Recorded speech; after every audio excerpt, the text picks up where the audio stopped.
Greetings, people of the interwebs. Jake here, and this is my review of Kingsman: Golden Circle, which I finally got around to seeing. So, the first Kingsman movie, I thought was a pleasant surprise. Didn't really know, even though it was Matthew Vaughn directing, who, in my opinion, has really not had a single miss yet. I've enjoyed all of his films, Kick-Ass, X-Men First Class, which, in my opinion, is the best X-Men movie.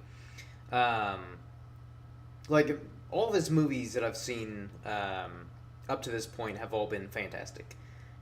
And so, again, the first Kingsman movie, even though I knew Matthew Vaughn was directing it, I still didn't really know what to expect just because the trailers, though they intrigued me, I wasn't entirely sure. I don't know, I guess like the tone exactly because it looked very much like an action movie, but at the same time, kind of comedic. And I think the first movie did a really good job of kind of blending that over the top action movie with comedic elements. So that the first movie did a really good job of that.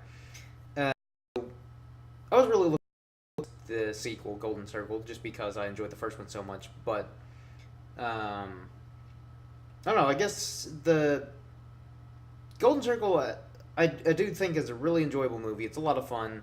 I liked it, but it definitely isn't as good as the first one. I don't know. Like it almost feels like the heart wasn't all there in the sequel. Whereas at least the first one, even though it had like kind of some crude humor and I don't know, it was a little over the top. I don't know. Like it just felt like there was a bit of heart put into that movie. And again, not to say that the second one is by any means bad or anything, or really even disappointing. I wouldn't even say I was disappointed with the movie. It just wasn't as good as the first one, in my opinion. And a lot of that I think is just due to the fact that it kind of falls under the trap that a lot of sequels do, where the first one, whether it be a surprise hit like the first Kingsman movie, or just a really good movie in general, and so then the sequel, the studio of course is kind of like, oh, we gotta make it bigger and more, add more explosions and action or whatever, and I think that's kind of where this movie kind of loses itself a little bit. Is even though there are some very, like the first one, very stylized, kind of over the top action sequences. The first one just, I guess in a way, felt a little bit more grounded, to where even though you know that, like, okay, yeah, there's no way this could actually happen, it still felt a little bit more, you could suspend your disbelief by a little bit. And, because you're kind of like, okay, this wouldn't happen, but yeah, there's that slight possibility that maybe this could happen in real life, if by a very slight margin. Whereas in the sequel, it's a little bit more over the top, and I don't know if that was entirely what Matthew Vaughn was going for with the sequels, to again be a little bit more over the top, or if again kind of the studio giving him a bit more budget to work with.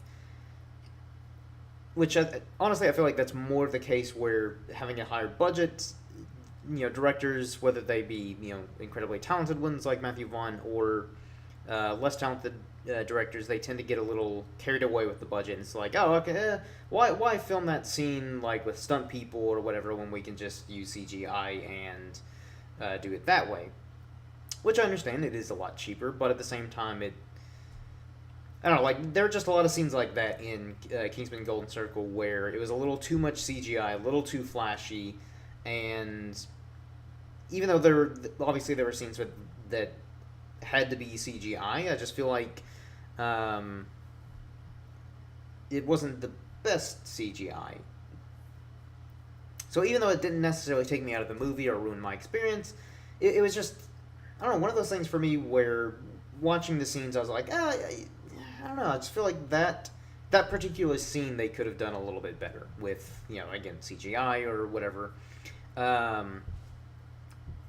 I don't know. I guess that's kind of the main drawback for me personally with the sequel is, again, a little bit more, a little too much CGI, and there were certain moments in like the story where I feel like they kind of could have cut a few things because it almost just felt like that scene was there to get the characters from point A to point B, and it didn't really.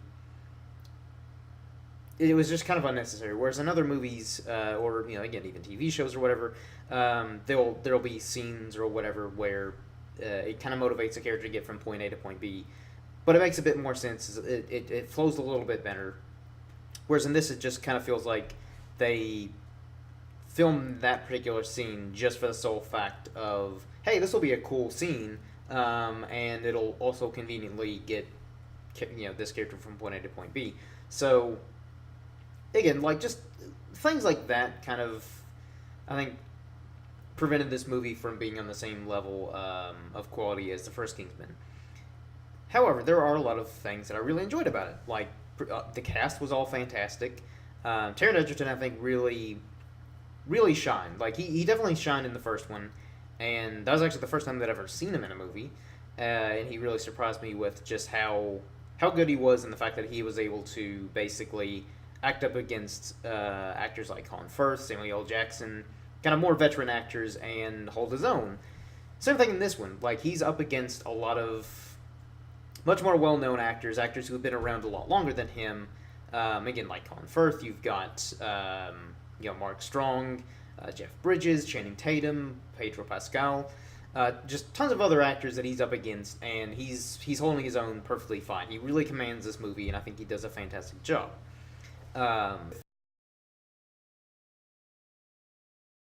the addition of the Statesman, basically the American equivalent to the Kingsman, I thought was a really cool concept, knowing that there's, I guess, presumably a variation of Kingsman, kind of an organization in, I guess, every country, or something along those lines. So I really like that idea, and they do kind of flesh out the kind of secret agent world a little bit more with this movie.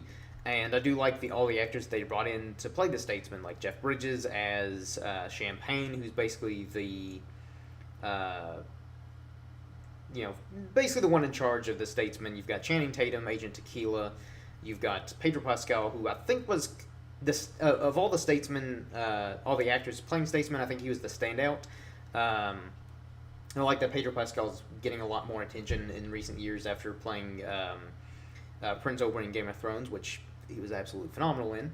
But I think he was definitely one of the standout characters, and I think the one that they kind of gave the most. He had the most to work with, whereas Channing Tatum, I feel like I almost feel like they could have just picked a lesser known actor and it still would have been just as fine, because he really wasn't in the movie all that much, and it wasn't. It also wasn't one of those roles where he had limited screen time but had a big impact or a large presence in the movie. You really could have replaced him with any other actor and it still would have been just as fine. And again, not to take away from Channing Tatum's performance or anything like that, he did perfectly fine. It's just that he wasn't in it enough. Same thing with like Halle Berry.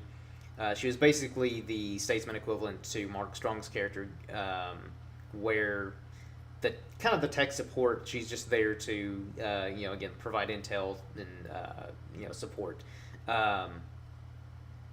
and she had more screen time than like Jeff Bridges or Channing Tatum, but I guess at the same time with Mark Strong's character, they're basically the same thing. So I feel like two characters filling the same roles. I don't know. It was just one of those things where, again, I would have liked more for her character to do. Channing Tatum, Jeff Bridges. I just would have liked those characters to have more things to do. And again, that was kind of a benefit to Pedro Pascal's character, Agent Whiskey, where he just had a little bit more to do, had more lines, had more screen time. So I think that was just a benefit of the way that character was written. And again, it has nothing to do with the performance of any of the other actors. They all did fine.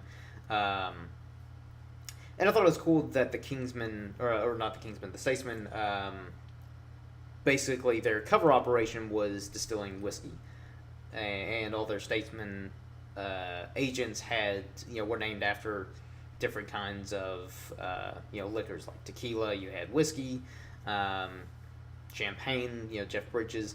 So I thought that was kind of cool. Kind of like how the Kingsmen are named after characters of Arthurian legend, like Galahad, Lancelot, and all that stuff. Um, the plot was a little, uh, I guess, with Julianne Moore as the villain.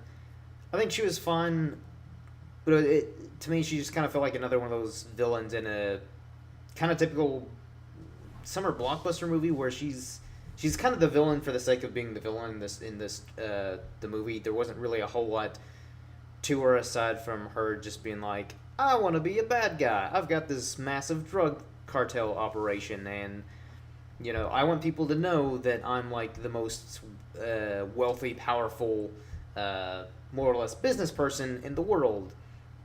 But of course, since she is a drug cartel, ruler or whatever, she's basically in the middle of nowhere, like in this, tropical jungle in the middle of Cambodia, and I don't know, like it is just, like she did fine. It's just I feel like they again could have done a lot more with a lot of the actors, especially having actors of the caliber like Julianne Moore, Jeff Bridges, Channing Tatum, who's quickly rising to be an actor who I actually like and kind of look forward to seeing in the movies, whereas used to I didn't really think much of him. So I don't know, like there was like a nice blend of again action and comedy in this movie, like in the first one, but overall, I just feel like this one didn't quite hit the mark like the first one did. And in a way, it's kind of a shame just because, again, you have a great cast, you've got a great director with Matthew Vaughn, and again, I really like the premise of basically the Kingsmen being compromised and having to go to basically another agency to take down this world-ending threat, basically. So there were a lot of things that I enjoyed. Overall, I'd say there were actually more things that I enjoyed than didn't enjoy. It's just that for whatever reason, this movie just didn't quite land with me the same way that the first one did.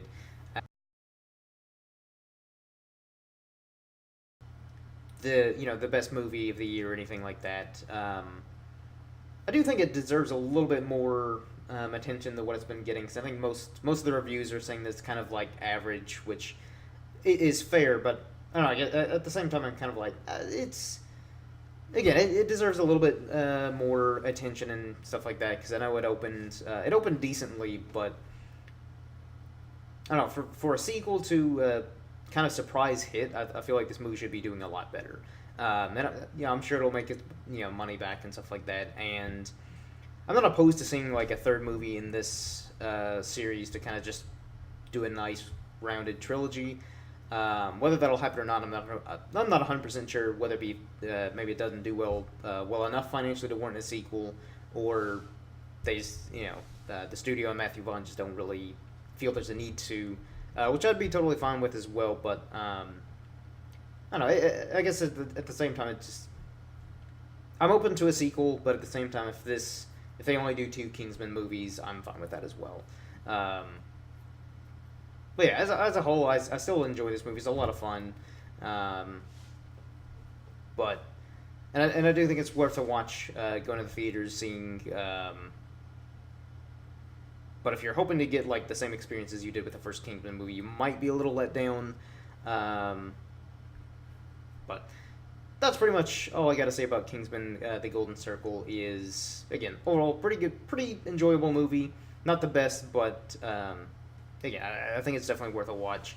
I think it's just a lot of fun. So yeah, hopefully you all have enjoyed this review. And again, since I think I finally have my mic back to normal, more or less, I'll actually try to record things more often. Got an idea for another podcast or travel vlog, kind of along the lines of the travel vlog that I brought up in the update video, where basically it'd be kind of like a laid back podcast where me and my guests we just kind of talk about like our experiences with traveling, whether it be like international, domestic, just kind of like talking about some of our favorite memories with traveling to like a new state, city, country, some of our favorite foods or sites or just experiences traveling. Not 100% sure if I actually want to start a new podcast about that or not, but it's just something that I'm kind of rolling around. So, I don't know. If anyone's interested in that, just leave your comments below, or if you just, I don't know, I might just leave it as just like a travel vlog or something like that for whenever I travel. So if you're interested, leave your comments below, or if not, then totally fine as well. But as always, you can follow me on Twitter at IrishmanJake, and check out our Facebook page, Pace of Hell Productions. Follow us on Twitter, Pace of Hell Pro, for news and updates, all things going on with Pace of Hell Productions. And hopefully soon, once we can actually get all of our schedules together, me and the rest of the Pace of Hell team will be having our debate of the worst summer movie of 2017, because there were a lot of stinkers. So that wraps up this video, and until next time, everyone, cheers.